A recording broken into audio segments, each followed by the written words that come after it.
ide ini, gagasan ini kan semakin banyak yang melakukan perubahan. Jadi sebenarnya bukan pelajaran yang untuk saya pasti, karena saya di ilmu ya. Tapi kalau kawan-kawan itu kita share juga, mudah-mudahan sih mereka juga terinspirasi untuk melakukan hal yang sama ya. Ya, taat pada etika, moral, gitu. Dan ninggalinlah cara-cara kayak gitu. Ya.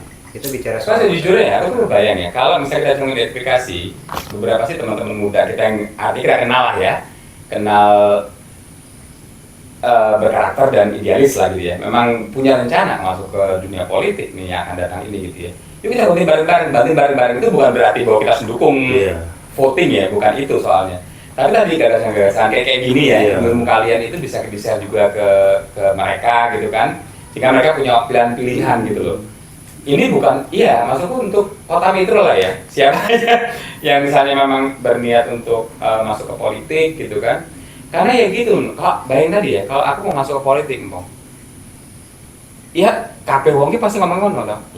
Duit lah. Ya toh, dia nggak punya duit rasa minder kan? Ya udah deh gue, udahlah gue ditinggal sama teman-teman gue.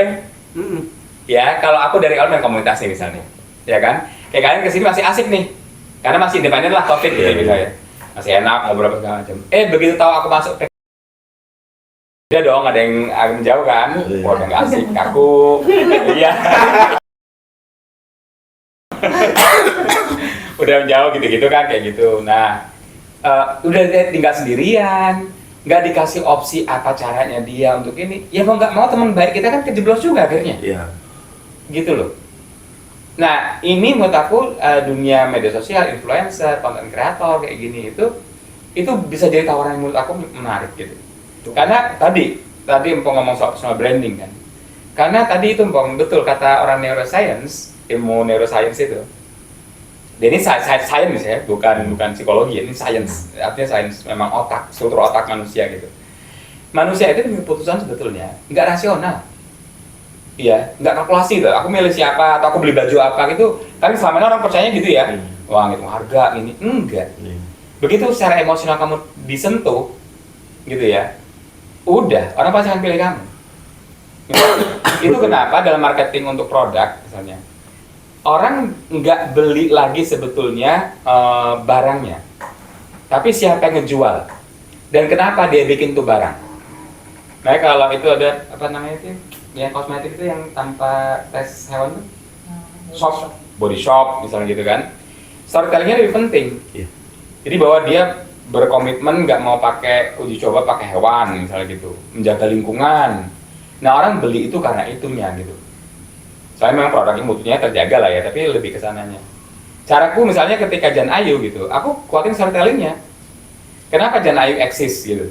Itu karena kita pikir bahwa hanya dengan membuat inovasi untuk kerajinan Lampung, kain Lampung, tapis dan lain-lain, hanya dengan cara itu pengrajin bisa terus maju. Kalau enggak mati nih pengrajin, yakin aja, nggak lama lagi, gitu kan? Kalau tapis lu yang udah dibuat susah kayak gitu, repot, susah, butuh waktu lama. Pertama kan biar murah, satu. Kemudian mentok-mentoknya paling cuma dipakai orang kawinan. Nggak kebayang tuh orang pakai baju kalau tapis mau ke kantor atau dia mau apa lagi arisan apa nggak kebayang. Nah itu butuh inovasi kan gitu. Nah itu dibikin story-nya. Ya seperti itu. Atau bagaimana Jan Ayu dia punya kaitan dengan budaya-budaya Lampung. Linda di satu sisi punya inovasi desain namanya perca. Ya kenapa? Karena komitmen dia tentang sustainable fashion. Jadi fashion yang tidak merugikan lingkungan. Jadi bekas-bekas guntingan baju jajakan kayak gitu tuh kumpulin, ditumpuk jadi percaya lah ya, percaya. Nah itu didesain tuh, jadi kain, jadi baju, jadi apa segala macam gitu ya. Nah kemudian di sisi lain kalau kita gali dari sejarah Lampung, itu ada ternyata. Jadi zaman dulu orang Begawi segala macam itu gitu ya.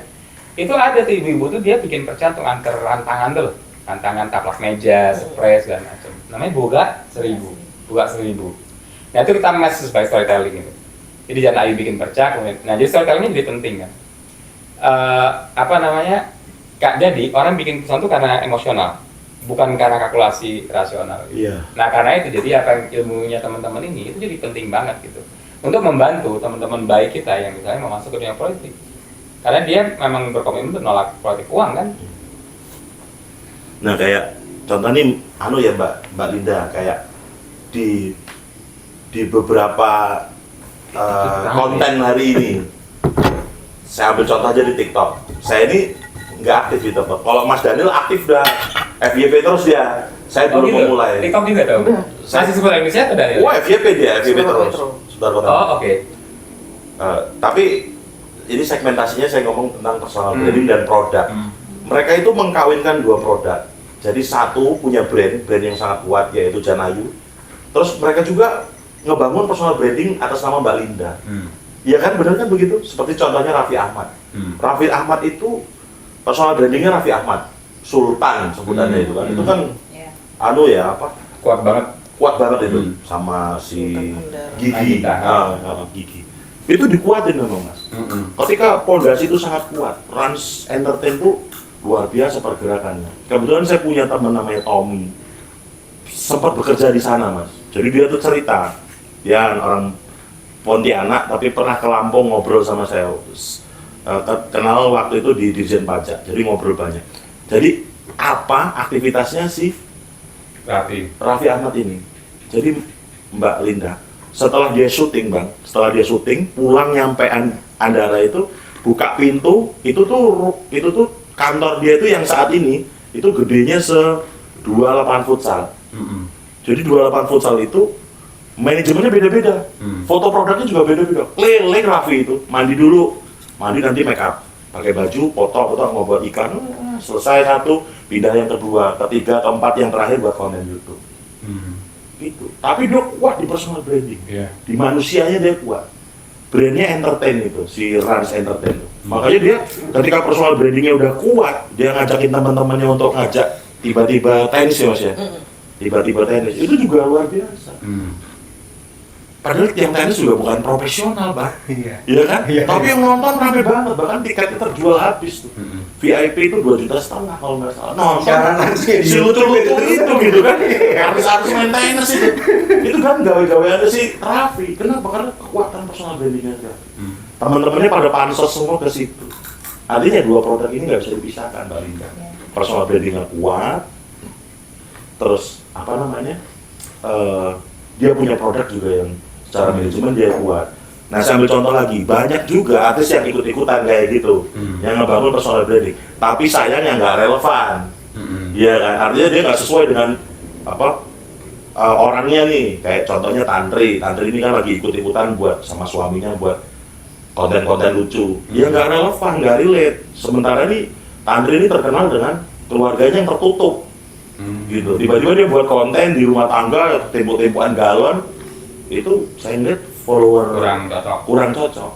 Dia punya produk untuk meninggiin produknya itu. Satu si Nagita siapa Dut? Yang temennya Desta siaran di Krambos. Dia kan keluarga muda tuh. Yang dokter itu yang suaranya cempreng. Iya, Jengkelin. Iya. Memang lucu gitu kan orangnya kan. Iya, memang lucu gitu. Nah, ini kok keluarga di brand mau suami juga cocok. Nah gitu Mas, maksudnya begitu. Betul. Artinya dari awal orang tahu bahwa orangnya seperti itu, dibangun lah itu. Jadi kita yang ada kayak sekarang kayak gue misalnya personal branding, ya betul-betul nyadarin kekuatan gue apa. Jadi gue malah jadi kekuatan aja, misalnya gue gampang marahan atau gue gampang tiduran atau orang sastra banget nih. Ya udah sastra aja. Iya. Gitu, kan? Nah itu jadi kekuatan kan yang digali gitu kan. Tinggal bagaimana kita ngemasnya. Saya juga ada yang cewek itu asal dari Jogja, saya lupa, Aprilia namanya. Jadi dia itu apa Mas? Kalau Mas buat orek-orek di iPad itu apa? Sketch gitu, gambar-gambar itu apa? Seorang desain grafis gitu lah ya, anak isi itu. Itu orang biasa. Cuman dia itu punya keunikan yang memang relevan dengan dia. Kalau ngomong totok Jawa, tapi karya-karya itu dia bagus. Jadi dia tuh jelasin tuh campur-campur. Kalau nggak Mbak Linda bisa cari di TikTok namanya Aprilia. Itu Mas mendunia sebenarnya dengan bahasa totok-totok.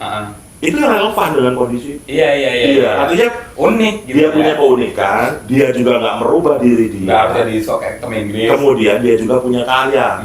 Nah itu dikawinkan itu. Sekarang jadi pembicara di mana-mana. mendunia anak itu. Seorang anak biasa. Memang karakternya itu harus betul kuat dan dibangun dengan ini dia ya. Dan jadi konten gitu lah kurang lebih. Kita bisa memanfaatkan 15 detik atau 30 detik itu untuk memanfaatkan sebuah konten. Dan Mbak Linda juga nggak perlu ragu-ragu untuk spill dikit-dikit bocorannya percak itu seperti apa, proses pembuatan tidak ada masalah. Iya. Iya. Tidak ada masalah kan seperti itu. Mereka itu kayak dibuka semua gitu kan, agar ada edukasi, ada keinginan orang termotivasi, pengen belajar sama Mbak Linda, begitu. Artinya saya ngeliat dua hal itu tuh nggak bisa dipisahkan gitu, nggak bisa dipisahkan. Seperti halnya juga Bang Rahmat nih contohnya. Bang Rahmat, kita bicara tentang substansinya adalah beliau lagi mau berjuang gitu kan, ya udah dia harus jadi diri dia sendiri. Cuman bedanya kalau dulu ngobrol nggak pernah direkam, sekarang mulai direkam terus dipilih-pilih mana yang mau diposting 13 detik. Ya betul. Dari bangun tidur sama mau tidur. Nah rasa malunya itu harus dilepas. Sekarang zamannya memang dan sudah banyak begini. caranya loh, udah marah banyak caranya loh. Misalnya gini ya, sorry ya. Ada orang yang nggak suka di video atau foto kan, sama kayak ini juga begitu kan. Jadi kemarin itu ada acara yang menurut aku relevan untuk konten dia. Lin jangan lupa foto, bukan pansos nih, foto aja bahwa kamu hadir di situ acara itu karena itu terkait dengan kegiatan pekerjaan gitu kan. Dagangannya kan. Dagangannya. Terus bikin video juga lah, ngobrol kayak cekar-cekar segala macam gitu. Itu bisa untuk konten. Nah dia nggak terbiasa, ada depan kamera dia nggak terbiasa gitu kan. Rahmat juga kemarin bilang begitu, oh nggak enak. Ada banyak caranya loh tadi gitu ya. Misalnya kayak Rahmat ya, ada remix kan kalau di Reels gitu ya. Jadi ada video apa yang viral juga, misalnya lu cuma komenin itu. Nah, untuk orang yang masuk ke politik atau pikiran-pikiran politik, enggak pikiran-pikiran lah ya tentang pembangunan segala macam gitu. Misalnya adalah video tentang apa gitu, tentang kota metro misalnya. Nah kan dia bisa aja tuh kayak cuma kayak video sendiri terus dia kayak bereaksi dengan video itu misalnya gitu. Kan cukup. Nggak usah ngomong, hey guys, apa kan bukan dia. Iya. Ya kan? Nah, jadi ada banyak caranya. Itu loh maksudku. Itu chaos. Belajar sama teman-teman kayak lo tadi cerita kan. Cuma jangan lo aja kan gitu.